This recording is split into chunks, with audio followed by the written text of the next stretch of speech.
All right, guys, Don Ford here, Progressive Insider with another amazing interview. This is a little, we're getting ahead of the game. I like to think of ourselves as one step ahead, not one step behind. And that's why today we're interviewing Lauren Ashcraft, Congressional District 12 candidate out of New York. I'm super excited to have you here. Lauren, how are you doing today? I'm doing really well, and I'm excited to be here too. Just sitting here in Long Island City and keeping safe and hoping that we can help our community as much as we can in this time. I just want to start off with right away. I like to give people a little bit of hope feeling. What was the thing that got you going, that made you decide that you were going to run for office? Honestly, it starts back in 2015 with Bernie Sanders. And I, to be quite honest, came from a conservative family in Western Pennsylvania and made a very conscious choice to move to New York. And it was around that time that I left where I came from, that I was also hearing this message of corporate PAC money just really muddying our politics. And it all clicked with me. And I haven't really gone back since. Bernie Sanders really inspired me, and then this whole movement kind of came out of that as well. 2018, we saw a wave of new progressives rising to actually fight for us, and now 2020, I hope we can show the same. Are you suggesting to me that once you go Bernie, you can't go back? Yes. To be quite honest, yes. So here's where I am with your race right now. Now, I have gone over tons of races across the board with tons of people, and there's a couple of specific dynamics that really assist progressives. And your race has a bunch of them. Awesome. Yeah, I don't want to get into too many specifics because that kind of like blows your head. Well, I can say this. You got 4 people in your race, right? Right off the bat. Yeah. And you have a low yield primary. So you have a high vote turnout in your general election, but your vote turnout in the primary is very, very low. That's correct. Not to mention, your primary is getting moved around and everything is shuffled. It is crazy with it. Promotion has been terrible. Vote by mail has been terrible. So it's going to be about personal contact. People aren't going to be voting because they're just voting. So here's the real question for you. How are you still maintaining personal contact under quarantine? Yeah, that's a great question. We are so lucky to have a really dedicated staff and volunteer base. We have about 480 people who've signed up to volunteer with us. And our field plan is very detailed. It's had to be changed a few times because of the changing primary and regulations and laws and everything. But it includes us making thousands and thousands of calls each week. And those calls are predominantly doing wellness checks on people in our community. And we flag if somebody says they need help, and then people are deployed to pick up meals, for example, if they can't leave their apartment themselves. But we also notify people about this upcoming election and make sure that they know how to vote. And we'll do another follow. We almost have gotten through the entire universe through these calls. So we're about to turn around and do it all again. You're going to actually bring a lot of sense of peace to them by just bringing this information and help. Totally. And a lot of people actually are feeling very isolated and don't have normal contact with people, even virtually. And a lot of those people are senior citizens.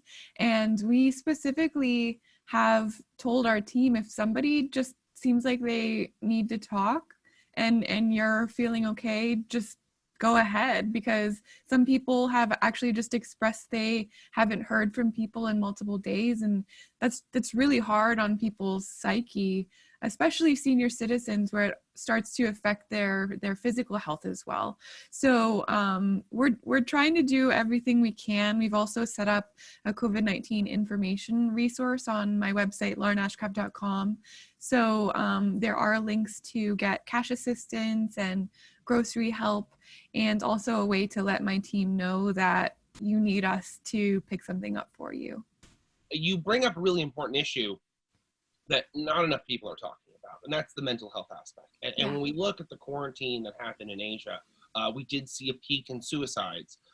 And so that's a really hard conversation, but I feel like it's something that needs to be had, because if people aren't supporting the work that you're doing right now, then we're going to have to turn those phone calls into suicide prevention calls.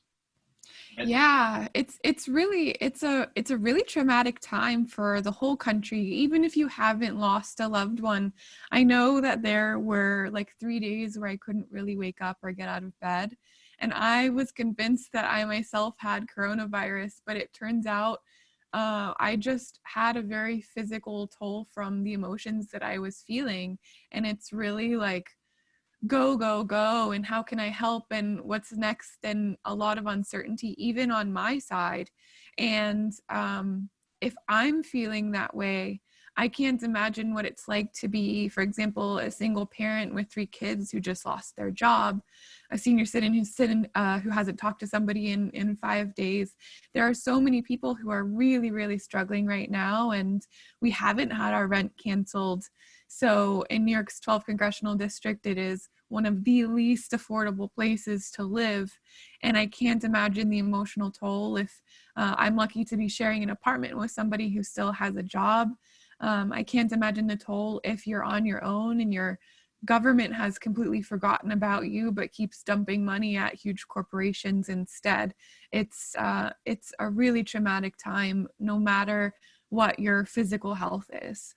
The one thing that we have noticed that's a little unusual is the act of volunteering actually can be a really great uplifting process, because not only are you stepping up to help people, because there you are sitting at home, you don't know what you're doing with your time. Yeah. And so please think about, if you're here watching this, consider volunteering. We'll have links and we'll have everything for Lauren's whatever, everything she has. It'll be to our website, I assume, to where you can follow through, especially if you're in District 12, as parents in Long Island. And Long Island is, and that itself is like really shut off from the rest of the world in a lot of ways, because there's minimal access to it. So if people in Long Island aren't helping people in Long Island, where's that help going to come from? So my district is the east side of Manhattan, Western Queens and North Brooklyn. And I myself live in Long Island City, which is a part of Queens. But it's such, it's like if you would circle the East River, it's I hate to say gerrymandered, but it's set up in a way that the voice has been decided by the Upper East Side for so long. And I'm the only candidate running in this race on this side of the river. And so often we are ignored, and we're working class people struggling to pay rent. I know that I myself have been pushed out to the edge of the district because my rent in Manhattan just skyrocketed.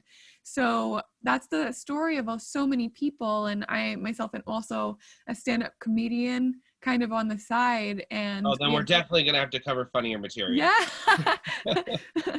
But it's a young district. The average age is 35, and we have Williamsburg and Greenpoint, Long Island City, Astoria on this side of the river, and it's a really creative district with a lot of artists and freelancers, and we're really struggling and hit really hard by this crisis. So I am just seeing every single day that it's time to have a really active and loud fighter that understands what it's like to really live in the district. The person who currently represents the district, in my opinion, I don't think really represents the district the way the district would like to be represented. And I'm sure that all they have to do is see her name and get out there. And because of this split, because of the lack of representation from her, it puts you in a really good place, which is where I rarely say this. And I really think that people should get out and volunteer. That if you, are your phone banks like open for people to like anyone in the country to call theoretically? Yes, totally. And we have Americans that are living in London that are calling for us. So it's people just anywhere that you're sitting, if you want to get involved and help this movement succeed in New York's 12th congressional district. I'll make sure to give you the link, but you can sign up for any of the shifts you see, and it comes always with an optional training at the beginning, so you feel comfortable making those calls with us. God, you really have thought this out properly. I really thank you so much for doing this. I have to give my team credit, because sometimes I sit back and I watch the work that they do, and I'm like, holy crap, they're amazing. Every single day, I'm just really humbled to be part of my own operation. I cannot express enough how important it is for people out of state to volunteer for candidates in other states, I mean, especially if your state's already voted. How New York does its primary is totally crazy, and that gives so much opportunity for right now for candidates like Lauren. Not to mention, it's sad to say, but New York has been hit incredibly hard by this crisis, and half of her district has been hit much harder than the other half. Ironically, even though the numbers may not support that, she knows what I'm talking about. And so, because we're talking about the cross on the river, and if that district is split between the two, the one on the inside of Manhattan has been probably devastated, and the people on the other side have been hit very hard, but on a different level. Hopefully, the description that she's saying about being gerrymandered, by the way, is that this upper, more wealthy part of Manhattan has a larger voting bloc than the people on the other side in Long Island, and so that allows them to control it. But they just had a huge perspective shift. And as awkward as it might be to smile about that, it's better for everybody if a candidate like Lauren Ashcraft in New York District 12 is the primary winner in a couple of weeks, because that can propel the country in the right direction. As we're seeing what is happening in Congress right now, we need more fighters. We need more progressive voices. So let's say, Lauren, you're on your way to, let's say, primary's done, you're on your way to Congress or whatever, because it's a safe blue district, I assume, right? Yes, there's almost no chance that a Republican is going to win. So it's really the real election is the primary on June 23rd. And what I just want to make sure we're doing is, my district is, like you were saying, hit very hard. And New York City has lost so many lives, many more lives than 9/11. And we're going to be feeling this in the trauma that we carry and economically for a very long time. So now is absolutely not the time for a passive leader or any kind of incremental change. We need somebody who is going to fight and not stop and never back down from making sure that people, rather than huge corporate profits, are the priority in every single piece of legislation going forward. So you go to Congress, what's your big issue right back? You're talking about the economic damage going on. So obviously there would be like relief bills or stimuluses or grants and loans for small businesses, and not the small businesses that just swallowed the loans that we just saw. No. That was really disturbing what just happened. Yeah, like Shake Shack, I know that they're getting praised for giving back their $10 million. And I think that I'll never eat at Shake Shack again because they're not a small business. And I don't think that it's time to praise them for trying to act like they're a small business, needing small business help right now. Oh, they gave the money back because they got caught. Exactly. And now to get praised for it, I'm just like, that was my last shroom burger. I'm good. I've never actually I've never eaten a shake. I think it's an East Coast thing, right? I mean, I think it is. I think what it comes down to is a combination of greedy bankers and greedy accountants and things moving really fast on that range. So I kind of get why the system allowed this to happen, but that's Congress again. Yeah, exactly. They left those loopholes in there for people with a huge financial team and legal team to go in and suck up those loans. And I know my partner is the only one that has a paying job right now between the two of us, and we really depend on him to be able to pay for our rent. He works for a small business, and they weren't able to get the small business loan because they were gone. So we're hoping that in some next rounds, there's some actual help for real people. But I just keep seeing the Democratic, House representatives starting with compromise over and over. And that it is one of the things that inspired me most about Bernie Sanders, is he always said to never start with compromise, or you're going to end up with an even worse compromise. And I don't know why House Democrats and Democrats in the Senate seem to have no concept of like negotiation 101. So what's your number one issue though? What is your number one issue? And we say pre-COVID because everyone had a number one issue pre-COVID, and then you got your like COVID changed everything. But what was your number one issue pre-COVID? Yeah, so I I believe that we need to be really actively and urgently fighting the climate crisis. And as I mentioned earlier, we have the East River running through the district. Our waters rise at 1.5 times the rate of the global average. And so we've already had parks that have flooded so much that city legislators have proposed burying and rebuilding the park and adding flood walls. What if we had somebody for the last 26 years that was actively fighting for us? It took a freshman congresswoman writing the Green New Deal that she finally co-sponsored. But this job is more than signing on to good ideas every once in a while. I believe that the job entails also using whatever platform you have to help change and shape public perception and change the conversation. So that's what I have never seen come out of our district. And we're right in the middle of New York City. And I believe that we should be leading the way. New York's 12th congressional district, with such a vibrant, spunky and scrappy community, should be leading in progressive ideas. So that's what I would really be honored to fight for my district in that way from Congress. The art aspect, the artists, the community, the thinkers, all these intelligent people that are in your district, I feel like they're not going to be at the table at all right now. And those are the people that you're talking about connecting with, number one. That is so critical and crucial. And when you talk about leading, right? Because they have the best, what are we going to do? Like you said, you trust your staff. I'm sure you hired people that have those artistic elements that aren't necessarily, that's why they're so creative at what they're doing. Number two, you're on the East Coast and you're 3 hours ahead of us on the West Coast. So there's no excuse for not leading on everything. Yeah, totally. I totally agree with that. And I'm running to make sure that every single person in the district has that full and equal voice. And it's the home of Billionaire Row, but also the home of thousands of people that are sleeping on the street every single night. And that number is growing because so many people are losing their jobs and our rent hasn't been canceled. So I am running to represent every single person, including the people who've gone forgotten, communities of color, people with disabilities, people who can't pay their rent and can't donate to her campaign. We're there for them. And that's really the kind of voice that I'm trying to elevate. And we just haven't had that. And I know you asked my top issues, obviously Green New Deal and making sure that we fight in a way that's not incremental change when we have such a shrinking window of time that we have to address this urgent issue.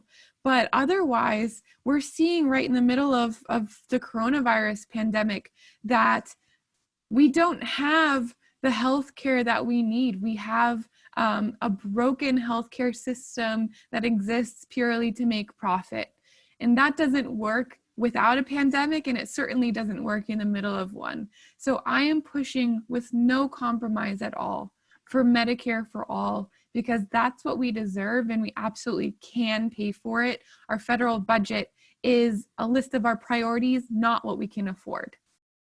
I feel like you're really down to a couple of issues of how you can help people in your state. And I feel like you're talking about your rent control concept, because there has to be rent control protections because people have to in their house. Now that would happen best. In California, we did it completely 1 year. We did it at the governor's level, the mayor's level, the sheriff's level, and at the legal record. There's like a legal union. They all came together and they said they weren't going to do this anymore. So we're completely safe for a year. Now, this is something that we need to figure out how to do in other states. And getting on nationally, Ilhan Omar has her bill where she's trying to drive that issue. And I'm sure that's something you hear a lot about, but we're not hearing that move very well in Congress at all. No, and it's scary because we have people that are sitting in Congress. There are more than a handful of senators that have been identified as having potentially profited off of this pandemic in the sales and trades of stocks that they did before we had public information that probably would have prompted a lot of people to make the same decision. But we're seeing just this lack of being connected to what it's like to be a real person. And I don't know what it's like to have even $20 million worth of stuff to trade, but I do know what it's like to worry about paying for my rent. And that's what I wish we had more people in Congress that understands. No, Cobra isn't a good option for us. I've had the option to have Cobra, and I don't really want to pay $1,500 a month, nor can I afford it for the same crappy health insurance that my employer provided me with. And I feel like maybe this is the progressive fight right now, right? Like, I Yeah. feel like we got our $1,200 check, because I got, me and my wife, we got ours, I'm not going to lie. And we kind of went like, oh, we'll get this other one. The thing will happen. But no, it's not happening. No. And we need to start this fight up, because we're talking about rent control. We're talking about these relief packages, because we can't call them stimuluses. Mm-hmm. And UI benefits. How are UI benefits going out in New York right now? No, so a lot of the people that I talk to, they've actually they've applied weeks ago for help, and they've done everything that was required, and they have no indication that they're going to receive any of the money that they're owed. They don't have anyone to contact because the lines are busy and they don't work, and it's a mess. And it's just, there are so many people that have absolutely nowhere to turn, and they can't pay their rent. They have no income. A lot of people over here as well might have in the last 2 years made over the threshold of what would qualify them for the $1,200 checks. Because it costs so much to live here, our they have salaries no money are now. Yes. And this is what I've been talking to people about, where we needed to give everyone, this was a flaw in that stimulus plan. They should have given the money to everyone. Yes. Even the wealthy. They should have given it to everyone, because you don't understand how cash on hand works.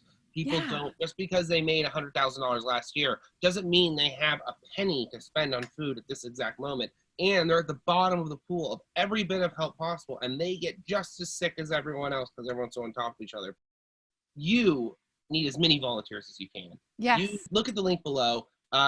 Think about making some calls. We've got a lot of people who are making phone banking for a lot of different groups, but this is something that could really help people. And is Bernie going to be on the ballot in New York yet? Do we know what's up with that? Is that finalized? So apparently the decision's being made on Monday. We had a petition that we actually put out and got a little over 2,200 signatures. Then we found out there was also another petition that was going around that got 5,000. You combined, and keep sending Cuomo and the Board of Elections out here the updates. I've physically mailed them printouts. We've emailed a letter, and we're just really pushing for Bernie Sanders to stay on the ballot, because my election's still taking place, and there's also state and local races, down ballot races that are all taking place that day. So it's not a safety thing or like a resourcing thing. It's a matter of keeping us from having a voice on the national platform. And it would negatively affect the number of delegates that we have as a state. And it's really upsetting. So we're calling for our voting rights to be protected, and for us as voters to not be disenfranchised. And that really is why we put together that petition. And I know other organizations like NIPAN have then also created letters and petitions as well. So there's a whole bunch of movements that we're kind of united, but also just like, going to Cuomo and the Board of Elections from all different angles, and just really pushing them and urging them to let us vote. So, candidates raise a lot of money in these races, but with COVID and not needing like this huge ground game, and you're gaining people's support, there's a lot of ways to do that. What's the big distinguishing factor between you and you feel like the other candidate that's going on right now?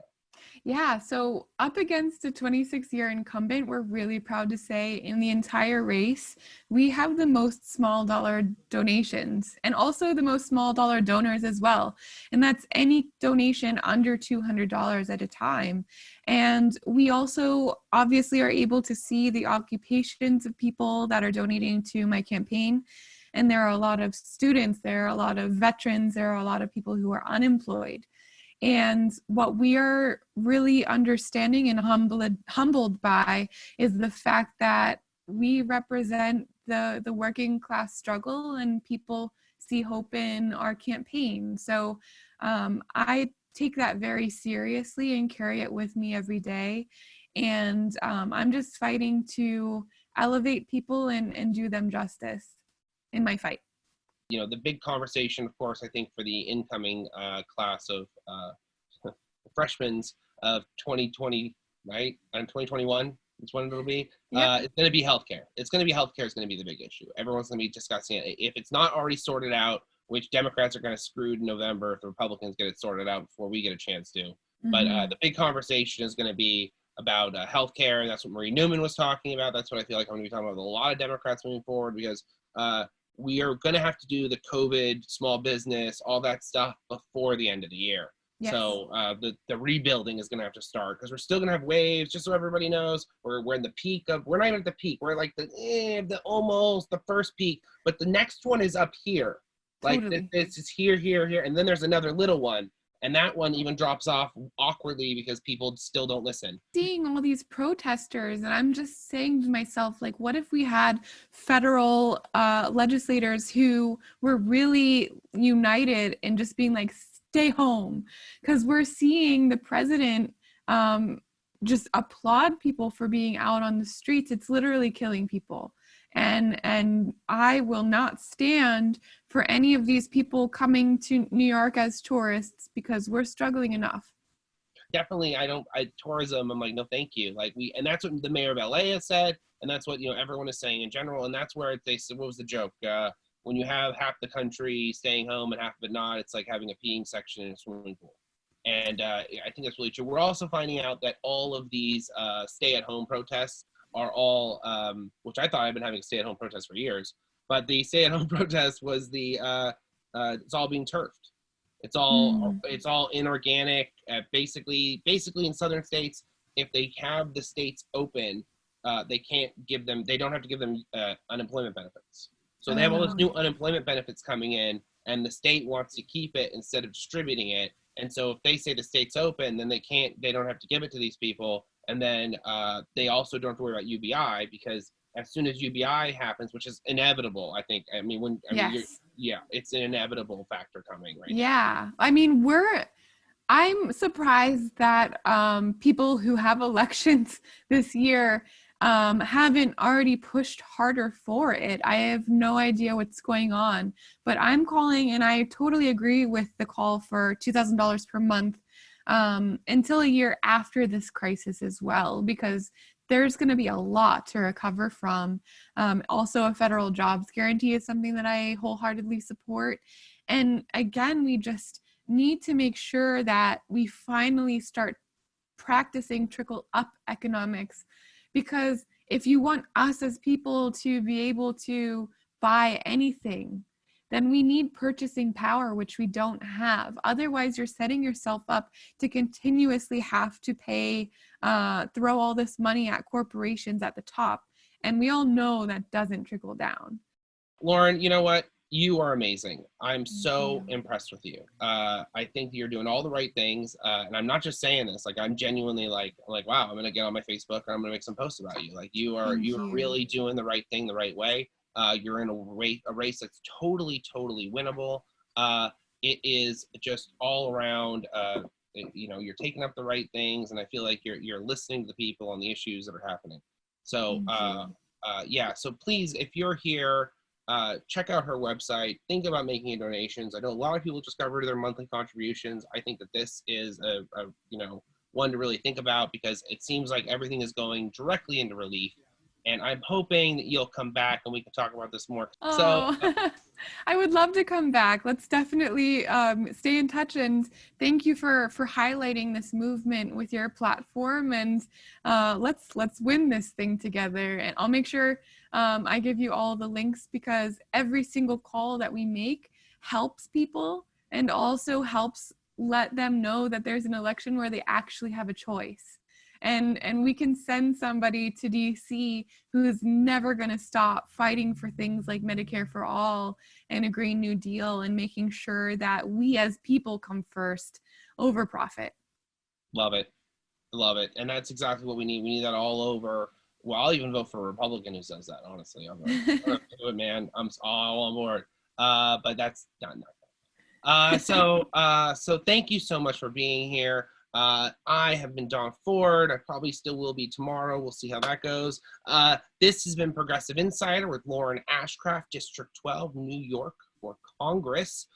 Please check out her stuff. Also, if you like this stuff and you like our interviews and you like that I wore a suit, definitely check out our Patreon. Carrie's been working very, very hard on it. We have very low entry points to get on. We're building all kinds of things, benefits for people who actually donate and stay members. And I think it's worth checking out. And thank you to Dean Martin, our first major Patreon donor.